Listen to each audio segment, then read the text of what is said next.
Olá, meus amores, boa tarde. Então, vamos lá começar mais uma semana de estudos. Vamos pedir a Deus que nos direcione, que essa semana seja abençoada, maravilhosa e bastante produtiva. Então, meus amores, hoje, dia 21/9/2020, né, segunda-feira, nós estudaremos português.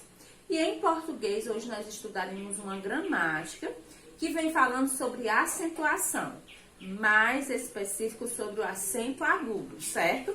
Que tá até aqui, esse acentozinho, tá certo? É um tracinho, tá certo? Que se chama acento agudo, tá bom? Vamos lá. Aqui na página 144 fala um pouco sobre o acento agudo. Diz o seguinte: leia as palavras. Aí temos duas palavras, xícara e gambá. Nós temos a palavra xícara e temos também a palavra gambá, certo? E diz o seguinte: nas palavras xícara e gambá, há um acento agudo, ó. Nas palavras xícara e gambá, há um acento agudo. O acento agudo é usado para, olha as dicas de quando e onde usar o acento agudo. Abrir o som das vogais, como em café e cipó. Uma dica: o acento agudo, a acentuação, ela é sempre feita em cima de vogais, tá certo? Das letrinhas vogais. Marcar a sílaba tônica em algumas palavras, como em rádio e último. Também tem essa dica.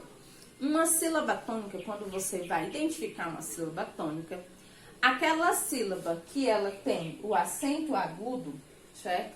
Ela é a sílaba tônica. Por quê? Porque o acento agudo, ele já dá essa intensidade ao falar aquela sílaba. Por exemplo, ó, café. Vocês podem observar que aqui na sílaba fé, né, da palavra café, eu pronunciei com mais intensidade, certo, meus amores?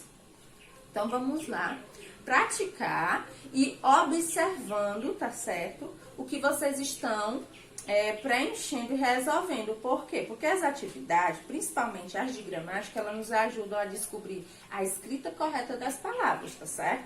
Então, vamos lá. Primeira questão. Complete as palavras com a vogal que falta. Todas elas levam o acento agudo para que fique com o som aberto, certo? Então, todas as palavras da primeira questão têm acento agudo. Segunda questão. Coloque o acento agudo nas palavras, certo? Você vai pronunciar e tentar identificar qual é aquela sílaba que você fala com mais intensidade. Aquela será a sílaba, a vogal que você vai colocar o acento agudo, tá bom? Também em todas da segunda questão tem um acento agudo, meus amigos. Terceira questão.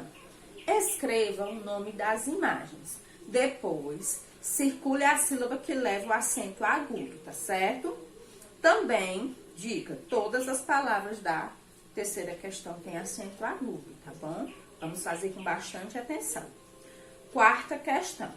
Separe em sílabas e reescreva as palavras no plural.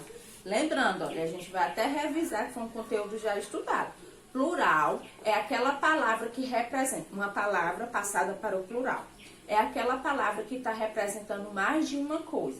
Por exemplo, o plural de xícara, né? É xícaras, porque eu estou me referindo a mais de uma xícara, tá certo? Então, assim você vai fazer em todas as palavras da quarta questão. Vai separar em sílabas e depois vai reescrever essas palavras mais no plural, tá certo? Quinta questão. Copie as frases colocando o acento agudo onde for necessário.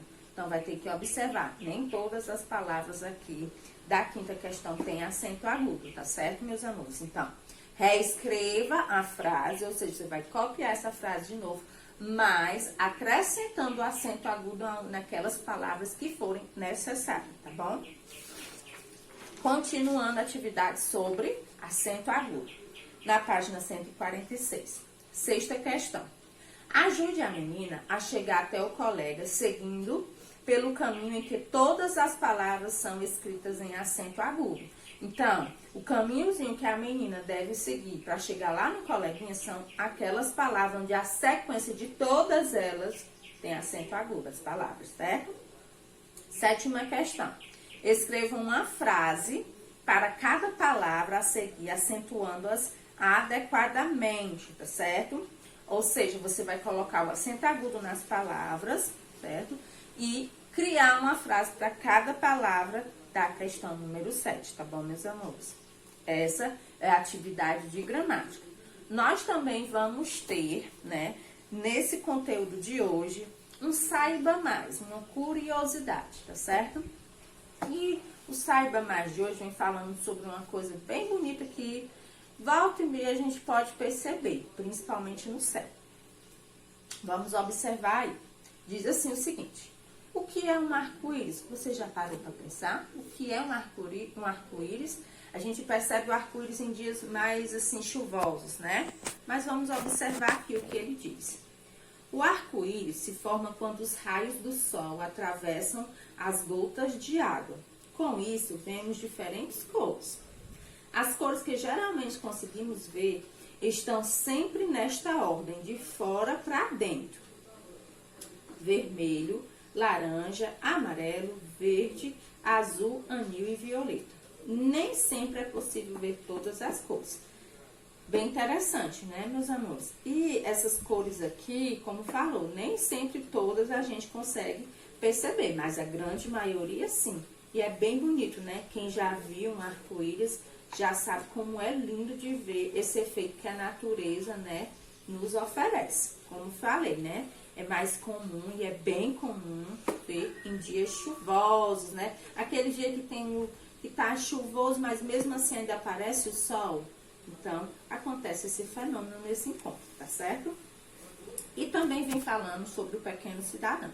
E o pequeno cidadão de hoje vai falar sobre uma coisa que ultimamente nós temos utilizado muito, sabe? Muito mesmo.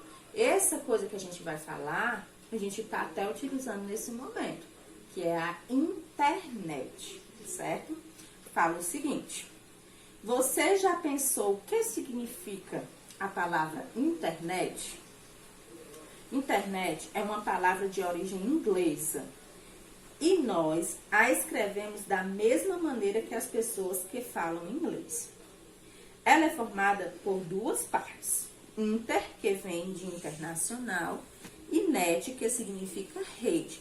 Ou seja, internet significa uma rede internacional, né? E a gente sabe que realmente é isso. Ela tá em todo lugar, em todo país, em toda cidade, ela tá espalhada no planeta, né? Internacionalmente, em qualquer lugar.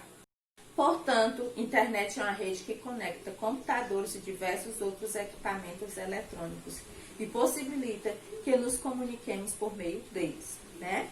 Então, vai ter aqui 3 questionamentos, tá certo? O primeiro diz assim: quais equipamentos você conhece com os quais é possível acessar a internet? Você usa algum desses equipamentos? Qual ou quais?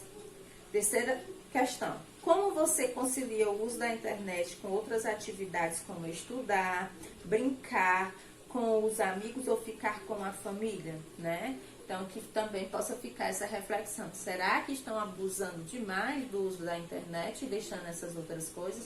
Se conciliar, tudo dá certo. Você vai conseguir acessar a internet e ter esses outros momentos, tá certo? Também temos um brincando com criatividade, tá certo? Vocês lembram daquele texto que a gente leu, da meninazinha que falava de um lugar onde ela morava e o pai dela viajava bastante? Pois então, no brincando com a criatividade de hoje, né? Você vai falar onde você mora, certo? Se tem alguma coisa que você acha na sua percepção que tem onde você mora que não tem em outro lugar, tá certo? E vai escrever aqui nessas linhazinhas, tá certo? Não precisa ser um texto longo, mas busque falar um pouquinho detalhado sobre onde você mora e se tem alguma coisa que você acha que não tem em outro lugar, que só tem onde você mora, tá certo? E fazer um desenho para representar, tá bom, meus amores? Vamos caprichar. Aqui vem falando onde é que está o texto. Se você não lembra, para você reler e fazer. O texto está exatamente na página 140, tá certo, meus amores? E por último, é um brincando bem interessante, bem legal. Nós vamos fazer uma mistura de cores, certo? Se vocês tiverem tinta guache, é bem interessante. Diz assim, ó, na página 149. Misturando cores, podemos criar outras cores. Quer ver como? Primeiro, pinte os círculos com as cores indicadas. Segundo, para descobrir a cor que resulta das duas que você tiver pintado, converse com os colegas e o professor. Terceiro, aproveite a última linha para criar sua própria mistura de cores. Vou dar aqui uma dica. Você utiliza lápis de cores para preencher a página 149. Mas, você vai pegar a tintazinha guache, pegar copinho descartável, pratinho descartável, fazer a misturinha, tá certo? Dessas cores e ver qual é a cor que você consegue chegar. Você pode fazer o seguinte, nesse círculozinho aqui, ó, você faz com tinta guache. Nesses outros aqui, você faz com lápis de cor, para não molhar tanto o seu livro, tá bom, meus amigos?